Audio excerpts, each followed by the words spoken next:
प्यारे बच्चों, छात्र एवं छात्राओं, यूनिक कोचिंग सेंटर में आप सबका स्वागत है।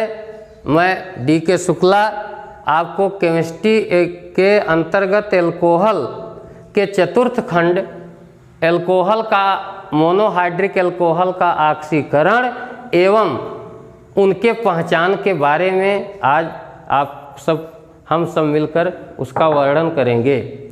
तो आइए हम सबसे पहले पढ़ते हैं मोनोहाइड्रिक एल्कोहल का ऑक्सीकरण।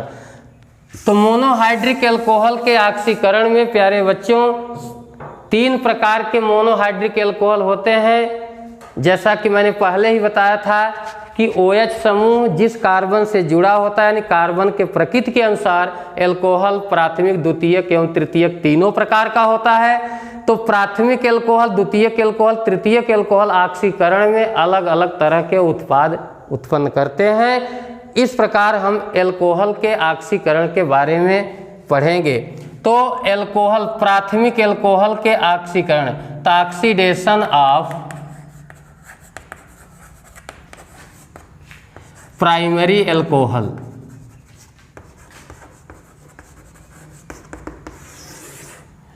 तो प्राइमरी एल्कोहल का जब हम अम्लीय पोटेशियम डाइक्रोमेट या पोटेशियम परमैंगनेट या तनु नाइट्रिक अम्ल के द्वारा ऑक्सीकरण कराया जाता है, तो सबसे पहले हमें उतने ही कार्बन का एल्डिहाइड प्राप्त होता है और इसका फर्दर यानी आगे ऑक्सीकरण होने पर हमें उतने ही कार्बन का कार्बोक्जिलिक अम्ल प्राप्त होता है। जैसे देखिए, उदाहरण के तौर पर हमने लेते हैं एथिल एल्कोहल।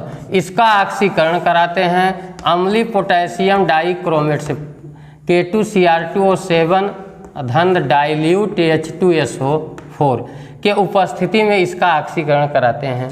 तो K2Cr2O7 एक ऑक्सीडाइजिंग एजेंट है और जब इसका ऑक्सीकरण कराते हैं तो पोटेशियम नवजात ऑक्सीजन देता है।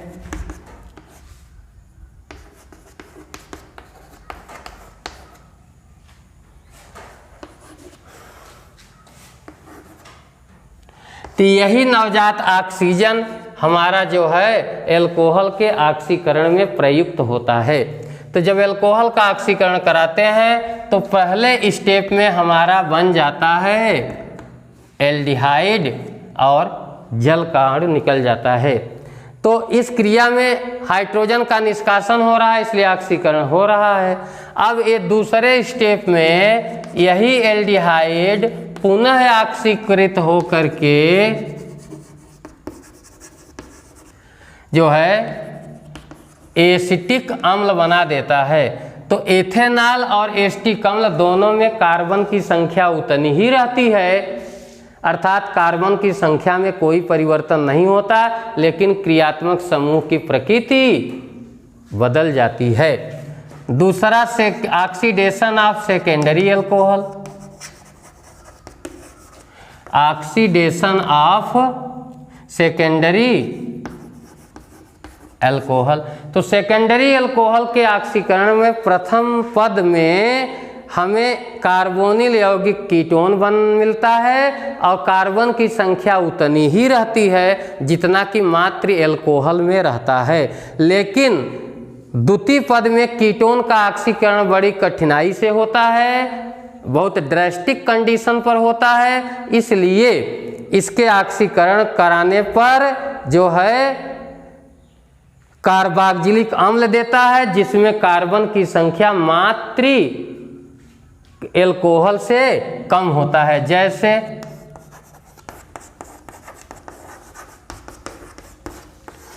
अब पोटेशियम डाइक्रोमेट का अम्लीय विलयन इसमें मिला दिया, मिलाकर इसको गर्म किया। अब यहाँ से H, यहाँ से H और यहाँ से O लिया, H2O हो गया। अब हमारा कार्बोनिल यौगिक मिल गया कीटोन, इसमें भी कार्बन की संख्या 3 और लिए गए एल्कोहल में कार्बन की संख्या भी 3 है। अब एक कीटोन बन जाता है, तो इस कीटोन का पुनः ऑक्सीकरण होने पर बहुत कठिनाई से होता है, और जब ऑक्सीकरण होता है तो ऑक्सीकरण पर जो है कार्बोक्जिलिक अम्ल देता है, और यानी कार्बोक्जिलिक अम्ल, तो फार्मिक अम्ल एक ऑक्सीडाइजेबल अम्ल होने के कारण यह तुरंत जो है फिर जो है यह फार्मिक अम्ल परफार्मिक अम्ल में बदल जाता है, और परफार्मिक अम्ल तुरंत परफार्मिक अम्ल जैसे ही बनता है ये तुरंत अपघटित हो करके जो है जल एवं कार्बन डाइऑक्साइड गैस में विघटित हो जाता है। इस प्रकार जो हमें एसिड प्राप्त होता है एसिटिक अम्ल, यह जो है इसमें कार्बन की संख्या और मात्र एल्कोहल में कार्बन की संख्या में भिन्नता पाई जाती है, अर्थात कार्बन की संख्या कम होती है। इस प्रकार अब तृतीयक एल्कोहल का ऑक्सीकरण पढ़ेंगे हम लोग कि तृतीयक एल्कोहल का ऑक्सीकरण किस प्रकार किया जाता है। तो तृतीयक एल्कोहल का ऑक्सीकरण आसानी से नहीं होता, क्योंकि इसमें ऑक्सीकृत होने के लिए हाइड्रोजन परमाणु OH जिस कार्बन से जुड़ा होता है उस कार्बन के पास ऑक्सीकृत होने के लिए हाइड्रोजन परमाणु अनुपस्थित होता है। तो इसलिए तृतीयक एल्कोहल का ऑक्सीकरण बड़े कठिनाई से होता है, और इसके लिए प्रबल ऑक्सीकारक पदार्थ मिला करके इसको जो है हीट करते हैं। तो पहले जो होता है ये यहाँ से OH और यहाँ से H2O निकल जाता है और प्रोडक्ट बन जाता है। अब ये आपका आइसोब्यूटीन बन गया। अब इस आइसोब्यूटीन का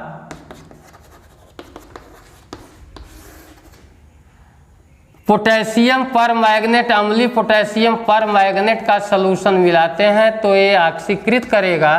तो यहाँ से बांड टूट जाता है, तो यहाँ से C, यहाँ से O, CO2 बना देता है, यहाँ से H और यहाँ से O, H2O बना दिया, और यहाँ से O यहाँ आ जाता है, तो हमको मिल जाता है कीटोन, यानी हमको कीटोन प्राप्त होता है।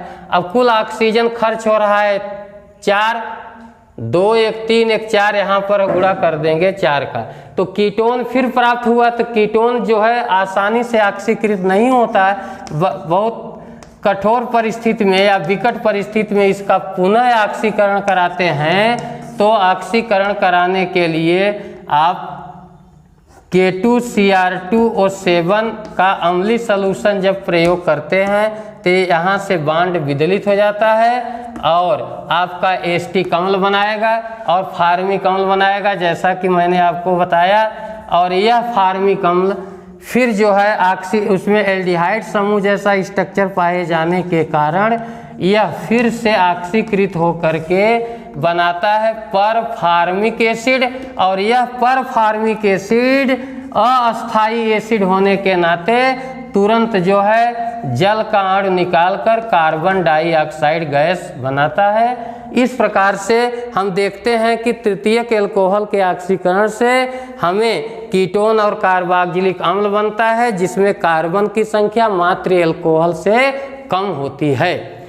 तो प्यारे बच्चों, हम लोगों ने एल्कोहल के ऑक्सीकरण के बारे में पढ़ा कि प्राइमरी एल्कोहल से क्या बनता है, द्वितीयक से क्या बनता है और तृतीयक एल्कोहल से क्या बनता है। अब हम लोग पढ़ेंगे कि मोनोहाइड्रिक एल्कोहल अगर दिया गया है तो उसकी पहचान कैसे करेंगे। अगर परख नली में दिया गया है और उस पर लेबल नहीं लगा है तो हम कैसे जानेंगे कि ये प्राथमिक एल्कोहल है कि द्वितीयक एल्कोहल है कि तृतीयक एल्कोहल है या एल्कोहल ही है कि नहीं है। इसकी जानकारी प्राप्त करने के लिए हम कुछ विशेष परीक्षण करते हैं और उस परीक्षण के आधार पर हम ये निश्चित करते हैं कि दिया गया एल्कोहल हमारा कार्बनिक यौगिक एल्कोहल ही है, और अगर एल्कोहल में है तो प्राइमरी है कि सेकेंडरी है कि टर्शियरी है, उसका भी हम आइडेंटिफिकेशन करते हैं।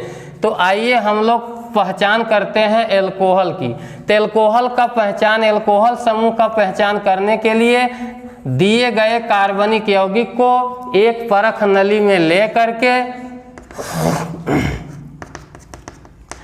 माने दिए गए अल्कोहल को एक परख नली में ले लेते हैं और इसमें ले करके एसिटिक अम्ल मिलाते हैं और एसिटिक अम्ल मिला करके रीजेंट बॉटल से सांद्र सल्फ्यूरिक अम्ल को मिलाते हैं।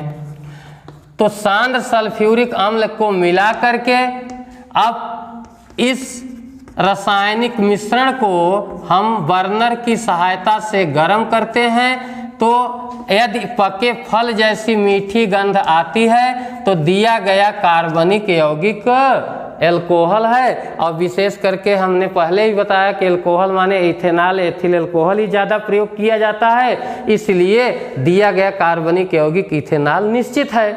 यानी कैसे प्रयोग करोगे कि एक परख नली लेते हैं, उसमें दिया गया कार्बनिक यौगिक लेकर एसिटिक अम्ल को मिला करके उसमें सांद्र सल्फ्यूरिक अम्ल मिला करके पूरे परख नली को मिश्रण को गर्म करते हैं। तो गर्म करने पर यदि परख नली के मुख पर नाक के पास लाकर सूंघने पर यदि हमें पके फल जैसी मीठी गंध प्रतीत होती है तो दिया गया कार्बनिक यौगिक एल्कोहल है। एक दूसरा पहचान कर आसान तरीका है आपको पहचान करने के लिए, उसमें थोड़ा सा सोडियम मेटल के बारे में आपको विशेष सावधानी बरतना पड़ेगा कि हाथ में नमी नहीं लगा होना चाहिए। उसको आप कागज़ की पुड़िया बनाकर जेब में रखने का प्रयास न करिए, क्योंकि यह नमी के संपर्क में आने पर तुरंत आग पकड़ लेता है, इसलिए यह अत्यधिक ज्वलनशील रसायन है। इसलिए इससे बनने वाला द्रव संक्षारक होता है, इसलिए सोडियम के प्रयोग करते समय बड़ी सावधानी बरतना पड़ेगा, क्योंकि पानी में इसको डाल देने पर बीकर में या परख नली में डालने पर जो है इससे जो है बहुत तेज़ी से सनसनाहट के साथ रंगहीन गैस निकलती है और अधिक ऊष्मा पैदा होने के नाते हाइड्रोजन गैस जो निकलती है उसमें आग पकड़ लेता है, जिसके कारण जो है परख नली के अंदर विस्फोट होने की संभावना रहती है। इसलिए सोडियम का प्रयोग करते समय सावधानी बरतना होगा। तो क्या करेंगे, एक परख नली में द्रव कार्बनिक यौगिक ले लिया, लिक्विड ऑर्गेनिक कंपाउंड ले लेते हैं और इसमें एक मटर के दाने के बराबर जो होता है सोडियम मेटल ले लेते हैं और मेटल को परख नली के अंदर डाल देते हैं और सनसनाहट के साथ रंगीन गैस निकलती है, तो इसका मतलब दिया गया कार्बनिक यौगिक एल्कोहल है। तो ये सबसे आसान परीक्षण है कि बच्चों एक परख नली में आप द्रव कार्बनिक यौगिक ले लीजिए और उसमें फिर सोडियम का एक धातु का टुकड़ा मटर के दाने के बराबर डाल दीजिए। सनसनाहट के साथ अगर रंगहीन गैस निकलती है तो दिया गया कार्बनिक यौगिक इथेनॉल यानी एथिल एल्कोहल निश्चित। तो इस प्रकार से हम एल्कोहल की पहचान करते हैं। मान लीजिए मोनोहाइड्रिक एल्कोहल की पहचान किए, लेकिन कोई कह दे प्राइमरी सेकेंडरी और टर्शियरी एल्कोहल में कैसे विभेद करेंगे, तो इसके लिए सबसे बेस्ट तरीका है विक्टर मेयर परीक्षण करते हैं। तो विक्टर मेयर टेस्ट के द्वारा प्राथमिक द्वितीयक तृतीयक एल्कोहल तीनों एल्कोहलों का पहचान हो जाता है। तो इसमें करते क्या है कि विक्टर मेयर मेथड में प्राथमिक द्वितीयक और तृतीयक तीनों तरह के एल्कोहल को तीन अलग अलग परख नलियों में ले करके अब उसमें जो है लाल फास्फोरस के उपस्थिति में आयोडीन मिलाते हैं तो एल्कोहल ग्रुप हट जाता है, OH ग्रुप और एल्कील हाइलाइड बनता है, प्राइमरी सेकेंडरी टर्शियरी एल्कील हाइलाइड बनेगा। अब इसमें सिल्वर नाइट्राइड का सॉल्यूशन डाल देंगे तो प्राइमरी द्वितीयक और तृतीयक नाइट्रो एल्केन बन जाएगा। अब प्राथमिक द्वितीयक तृतीयक नाइट्रो एल्केन के सॉल्यूशन में नाइट्रस अम्ल मिलाएंगे तो प्राइमरी एल्कोहल जो है नाइट्रोलिक अम्ल देगा, सेकेंडरी स्यूडो नाइट्रोलिक अम्ल देगा, तृतीयक एल्कोहल कोई रिएक्शन नहीं देगा। अब इन तीनों परख नलियों में क्षार मिलाइए तो जिस परख नली के विलयन का रंग लाल पड़ जाएगा वो प्राथमिक एल्कोहल, जिस परख नली का रंग नीला पड़ जाए वो द्वितीयक एल्कोहल और जिस परख नली के रंग में कोई परिवर्तन न हो तो जान लीजिए वो तृतीयक एल्कोहल है। इसको हम रिएक्शन के माध्यम से सीखते हैं कि जैसे मान लीजिए आपने एथिल एल्कोहल लिया और इसमें जो है आयोडीन का टुकड़ा मिला दिया, लाल फास्फोरस के उपस्थिति में हीट किया तो हमारा एथिल एल्कोहल कन्वर्ट हो गया एथिल आयोडाइड में। अब एथिल आयोडाइड के सॉल्यूशन में हमने मिलाया सिल्वर नाइट्रेट के टुकड़े मिलाया और मिलाएंगे तो आपका सिल्वर आयोडाइड का येलो प्रेसिपिटेट आएगा। और आपका बन जाएगा नाइट्रोइथेन। अब इस नाइट्रोइथेन में अब उसी परख नली में आप मिलाइए नाइट्रस एसिड। तो मैंने आपको किसी दिन बताया था पिछले टर्न पर कि नाइट्रस एसिड एक विषैला और अस्थायी अम्ल होने के कारण इसे प्रयोगशाला में बनाकर नहीं रखा जाता। जब भी इसकी आवश्यकता पड़ती है तो सोडियम नाइट्राइट और हाइड्रोक्लोरिक अम्ल के रिएक्शन से इसे बना लिया जाता है। तो नाइट्रस एसिड और हाइड्रोक्लोरिक अम्ल से इसको बनाते हैं तो दोनों के रिएक्शन से नाइट्रस अम्ल बनेगा। और जिसके लिखने का तरीका मैंने आपको पिछले टर्न पर बताया था कि रिएक्शन की सुविधा के लिए इससे को हम ऐसे लिख सकते हैं। यहाँ से H2O निकल गया और हमारा रसायन बन जाता है नाइट्रोलिक एसिड। अब इस नाइट्रोलिक एसिड में क्षार मिलाते हैं। तो अब इस नाइट्रोलिक एसिड में हम मिलाते हैं क्षार, और क्षार मिलाने पर यदि परख नली के विलयन का रंग लाल पड़ जाता है तो दिया गया एल्कोहल प्राथमिक एल्कोहल निश्चित। तो रेड कलर एपियर, तो लाल कलर उत्पन्न हुआ तो क्लियर हो गया कि दिया गया एल्कोहल प्राथमिक एल्कोहल है। इस प्रकार से प्राथमिक की पहचान हो गई। इसी तरह से द्वितीयक एल्कोहल की भी पहचान कर लेते हैं। रीजेंट वही मिलाएंगे जो प्राथमिक में मिलाए थे। अब इसमें द्वितीयक रहेगा तो हमारा नीला कलर आ जाएगा। अगर हमारा द्वितीयक एल्कोहल है तो हमारा कलर हो जाएगा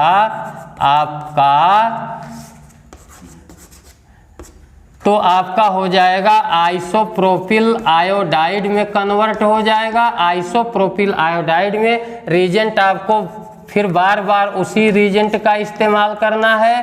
अब सिल्वर नाइट्राइट मिला दिए तो यहाँ से Ag यहाँ से AgI का येलो प्रेसिपिटेट आ जाएगा और आपका द्वितीयक नाइट्रो एल्केन बन जाएगा। अब द्वितीयक नाइट्रो एल्केन में वही नाइट्रस अम्ल का प्रयोग करना है। नाइट्रस अम्ल के बारे में तो मैंने आपको बताया ही कि नाइट्रस अम्ल एक अस्थायी अम्ल होने के नाते जो है इसे प्रयोगशाला में नहीं बना के रखते। बनाने के लिए सोडियम नाइट्राइट का क्रिस्टल लेते हैं और HCl मिला देते हैं तो नाइट्रस अम्ल बन जाता है। अब रिएक्शन की सुविधा के लिए इसको हम ऐसे लिख सकते हैं।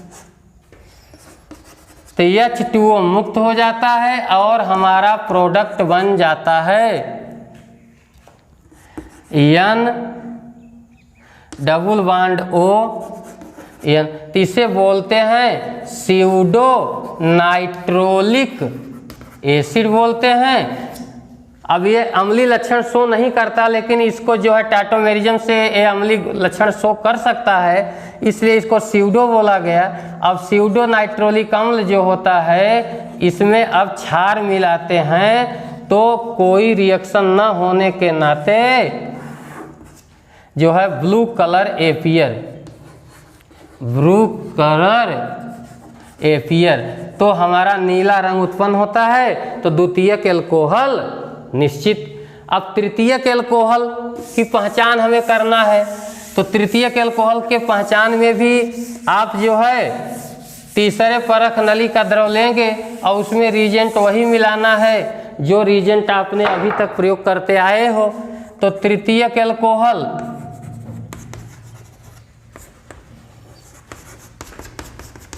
के लिए रीजेंट वही मिलाया, हीट किया तो आपका बन गया टर्शियरी एल्कील हैलाइड बन गया माने आयोडाइड। अब इसमें मिलाएंगे सिल्वर नाइट्राइट,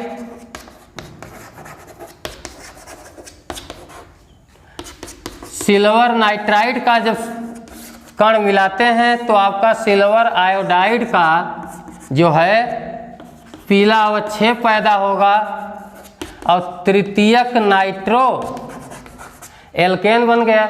अब इसका रिएक्शन नाइट्रस अम्ल से नहीं हो पाता क्योंकि